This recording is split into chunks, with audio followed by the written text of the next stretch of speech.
अस्सलाम वालेकुम viewers, welcome to जानो विद फैजी। JF-17 थंडर और F-16 दोनों में क्या फ़र्क है ये आज हम आपको बताएंगे। पाकिस्तान और भारत के दरमियान होने वाली झड़प ने फ़िज़ाई जंग में एक मरतबा फिर पाकिस्तान की बरतरी कायम कर दी है। इसके साथ पाकिस्तान और चीन के स्ट्रेटेजिक दोस्ती के शायकार JF-17 थंडर ने भी अपनी सलाहियत का लोहा मनवाया है और भारतीय MiG-21 को गिरा कर टेस्टेड इन वार का दर्जा हासिल कर लिया है। यही वजह है कि इस त्यारे से वाबस्ता चीनी कंपनियों की शेयर्स की कीमत में पाक भारत झड़प के बाद इजाफा कर दिया गया है। 90 की दहाई से कबल पाकिस्तान दिफाई शोबे में मगरबी दुनिया पर हिसार करता था, मगर प्रिस्लर तरमीम के बाद अमेरिका ने पाकिस्तान को 28 F-16 त्यारे फराम करने से इनकार कर दिया, जिसके बाद पाकिस्तान ने दिफाई शोबे में खुद इंसारी के प्रोग्राम पर अमल शुरू किया। इस खुद इंसारी की पॉलिसी ने पाकिस्तान को दिफा के मुतअद्दिद शोबों में तकरीबन खुद कफील बना दिया है। इस वक्त पाकिस्तान का अपना मिसाइल निज़ाम है, जिसमें जमीन, फिजा, सतह आब और ज़ेर आब फायर करने और निशाना बनाने की सलाहियत की आमिल मिसाइल मौजूद है। पाक फिजाई का इंतजार इस वक्त F-16 और JF-7 थंडर तैयारों पर है। ये दोनों जहाज किन किन सलाहियत के हामिल है, आए हम आपको आज बताएंगे। इन दोनों जहाज़ों में कौन कौन सी सलाहियतें हैं ये आज हम इस वीडियो के अंदर आपको बताएंगे।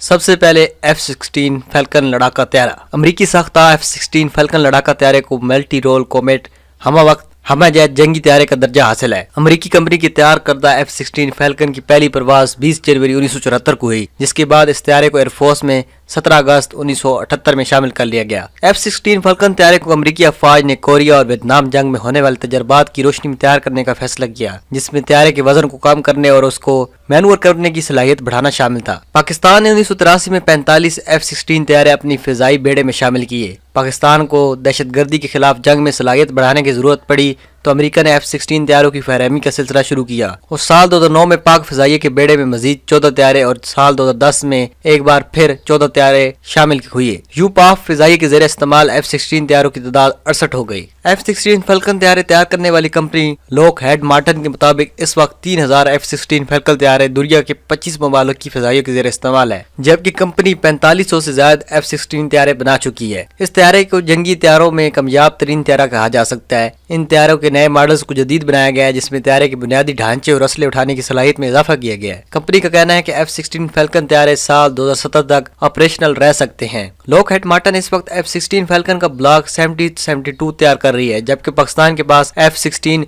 50-52 त्यारे ज़ेर इस्तेमाल हैं। F-16 फैल्कन एक इंजन वाला आवाज की रफ्तार से तेज उड़ने वाला त्यारा है, जो मैच 2 स्क्वायर रफ्तार पर 9G की ग्रेविटी फोर्स जी फोर्स पर मैनूवर कर सकता है। F-16 त्यारे को उड़ाने के लिए जॉयस्टिक को पायलट के दाएं हाथ पर दिया गया है और पायलट पर जी फोर्स का असर कम करने के लिए मखसूस नशस्त बनाई गई है। इस त्यारे में थ्रस्ट टू वेट तनासब 1 पर है, जिसकी वजह से त्यारा अमूदी टेक ऑफ बआसानी ले सकता है। इसकी बॉडी में मुख्तलिफ धातों का इस्तेमाल किया गया है, जैसे त्यारे का 80% हिस्सा एल्युमिनियम, 8% फौलाद, 3% मुरक्कब और 1.5% टाइटेनियम, जबकि बकिया हिस्सा कैमजोट मटेरियल पर मुश्तमिल है। पाकिस्तान एयरफोर्स ने अफगानिस्तान में स्वेत मुदाखलत के दिनों में मुल्की फिजाई हदूद की खिलाफ वर्जी करने पर अफगान रूसी साख्ता सुखोई Su-22, Su-25, AN-26 और MiG-23 त्यारे मार गिराए थे, जबकि कारगिल की जंग में भी पाकिस्तान ने 3 भारतीय फिजाइया के त्यारों को मार गिराया था। F-16 त्यारों की खुसूसी एवियनिक्स की बदौलत इसको अमेरिकी रेडार और सैटेलाइट से कंट्रोल करने का खदशा मौजूद है, इसलिए पाकिस्तान अब F-16 त्यारों को भारत के खिलाफ इस्तेमाल नहीं कर रहा है। JF-17 Thunder. JF-17 थंडर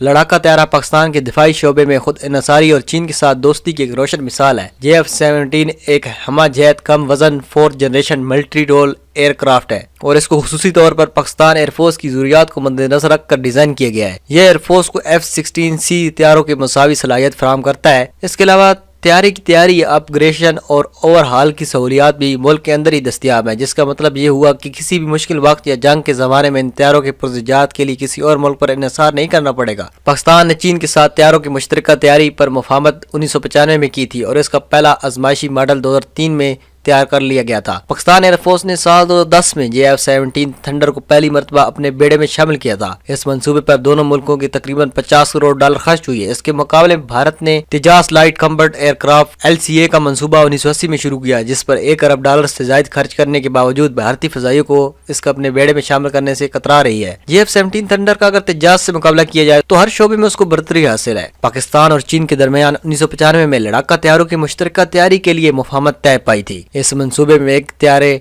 बनाने वाली रूसी कंपनी میکیون نے بھی شمولیت اختیار کر لی۔ پاکستان فضائیہ نے JF-17 تھنڈر کو مدت پوری کرنے والے میراج F7 اور A5 طیاروں کی تبدیلی کے پروگرام کے تحت ڈیزائن کیا ہے۔ JF-17 تھنڈر طیارے F-16 فیلکن کی طرح ہلکے وزن کے ساتھ ساتھ تمام طرح موسمی حالات میں زمینی اور فضائی اہداف کو نشانہ بنانے والے ہمہ جہت طیارے ہیں جو طویل فاصلے سے اپنے ہدف کو نشانہ بنانے والے میزائل سے لیس ہیں۔ JF-17 تھنڈر نے اپنی صلاحیت کی بدولت بیونڈ ویژول رینج یا BVR میزائل سے بھارتی فضائیہ کے میک کو گرایا ہے، اور اسی کے ساتھ ہی JF-17 تھنڈر کو جنگ میں آزمائش کے ساتھ ساتھ کامیابی کا سہرا بھی مل گیا ہے۔ JF-17 تھنڈر طیارے میں ایسا ریڈار نصب کیا گیا ہے جو بھارت کو حاصل ہونے والے رفائل طیاروں میں نصب ہوگا۔ اس ریڈار نظام کی بدولت JF-17 تھنڈر بیک وقت 15 اہداف کی نشاندہی کے ساتھ ساتھ 4 اہداف کو نشانہ بنا سکتا ہے۔ یہ طیارے پاکستان ایئر فورس میں ریڑھ کی ہڈی بن رہا ہے اور پاکستان کو F-16 کے مساوی دفاعی صلاحیت تقریباً آدھی قیمت اور تمام سہولیات کی مقامی سطح پر دستیابی کے ساتھ فراہم کر رہا ہے۔ JF-17 بلاک 1 کی قیمت $2,50,00,000، بلاک 2 $2,80,00,000 اور بلاک 3 کی قیمت $3,20,00,000 بتائی جاتی ہے۔ JF-17 کی ڈیزائن لائف 4000 گھنٹے یا 25 سال ہے۔ طیارے کی کاکپٹ کے وسط میں ہینڈز اور تھیروٹک سٹک کو نصب کیا گیا ہے۔ اب سوال یہ ہے کہ بھلا یہ کیا چیز ہوتی ہے؟ تو اس کا جواب یہ ہے کہ جس سے پائلٹ کو طیارے کو اڑاتے وقت ہدف کو لاک کرنے اور میزائل چلانے کے لیے تمام کنٹرول اسی سٹک کے اندر موجود ہوتے ہیں۔ JF-17 کو ایونکس سے لیس کیا گیا ہے جس میں جدید سافٹ ویئر اور دیگر آلات شامل ہیں۔ JF-17 تھنڈر زمین پر دشمن کی نگرانی، زمینی حملے کے ساتھ ساتھ فضائی لڑائی کی صلاحیت بھی رکھتا ہے۔ یہ طیارے فضا سے زمین، فضا سے فضا اور فضا سے سطح آپ حملہ کرنے والے میزائل سسٹم کے علاوہ دیگر ہتھیار استعمال کرنے کی صلاحیت بھی رکھتا ہے۔ JF-17 تھنڈر کی رفتار میچ 1.8 ہے۔ اس طیارے کا 58% ڈھانچہ پاکستانی جبکہ 42% چینی اور روسی ہے۔ JF-17 کے بلاک 1، بلاک 2 اور بلاک 3 طیارے تیار کیے جا چکے ہیں اور اب پاکستان ایئر فورس ٹریننگ کی غرض سے 2 نشستوں والے JF-17 پر کام کر رہی ہے۔ JF-17 تھنڈر کے پروں کے آخر میں دونوں طرف ونگ ٹپ پر مختصر رینج کے انفراریڈ ہومنگ AAM میزائل نصب ہوتے ہیں۔ طیارے کے پروں کے نیچے چین میں تیار ہونے والے مختلف رینج کے میزائل نصب کیے جا سکتے ہیں، جس میں مختصر فاصلے یعنی شارٹ رینج میزائل یا درمیانی فاصلے میڈیم رینج میزائل کو نصب کیا جا سکتا ہے، جبکہ ڈھانچے کے نیچے مختلف نوعیت کے راکٹس نصب کیے جا سکتے ہیں، جس میں گریوٹی بم، رن وے تباہ کرنے والے بم، سیٹلائٹ سے رہنمائی لینے والے بم، اینٹی شپ اور اینٹی سیٹلائٹ بم بھی نصب کیے جا سکتے ہیں۔ ان واقعات پر بھارتی مسلح افواج کے نمائندوں کی میڈیا بریفنگ میں بھارتی فضائیہ کے نمائندہ ایئر وائس مارشل کپور نے اس بات کا دعویٰ کیا کہ پاکستان نے ایئر 12 میزائل استعمال کی ہے اور یہ ٹیکنالوجی صرف پاکستانی F-16 طیاروں میں موجود ہے۔ دراصل ایک سفید جھوٹ ہے، کیونکہ جن میزائل سے بھارتی MiG-21 کو نشانہ بنایا گیا ہے وہ میزائل JF-17 تھنڈر کے پروں کی ٹپ پر لگے AAM میزائل ہے۔ بھارتی فضائیہ نے AAM میزائل کو بطور ثبوت بھی پیش کیا، لیکن یہ جھوٹ کہا کہ یہ میزائل F-16 طیارے سے فائر کی گئے ہیں۔ بھارت کے اس جھوٹ کے 2 مقاصد ہو سکتے ہیں۔ پہلا ظاہری مقصد یہ کہ وہ یہ ثابت کرنا چاہتا ہے کہ اس نے پاکستانی F-16 کو بھی نقصان پہنچایا ہے تاکہ وہاں غصے میں پڑی بھارتی عوام کو کسی حد تک ٹھنڈا کیا جا سکتے، جبکہ دوسرا مقصد امریکہ کو یہ پیغام دینا ہے کہ پاکستان نے بھارت کے خلاف F-16 طیاروں کو استعمال کیا ہے، کیونکہ بعض حلقوں کا یہ دعویٰ ہے کہ امریکہ نے پاکستان کو F-16 طیارے دیے ہی اس شرط پر تھے کہ وہ انہیں بھارت کے خلاف استعمال نہیں کرے گا۔ تو دوستو، آج کی ڈاکومنٹری آپ کو کیسی لگی؟ مزید ویڈیوز کے لیے اس چینل کو سبسکرائب کریں اور بیل آئیکن پہ کلک کریں تاکہ ہر نئے آنے والے لیٹسٹ ویڈیوز کی نوٹیفیکیشن آپ کو ملتی رہے۔ ملتے ہیں نیکسٹ ویڈیو میں، تب تک کے لیے اللہ حافظ۔ پاکستان زندہ باد۔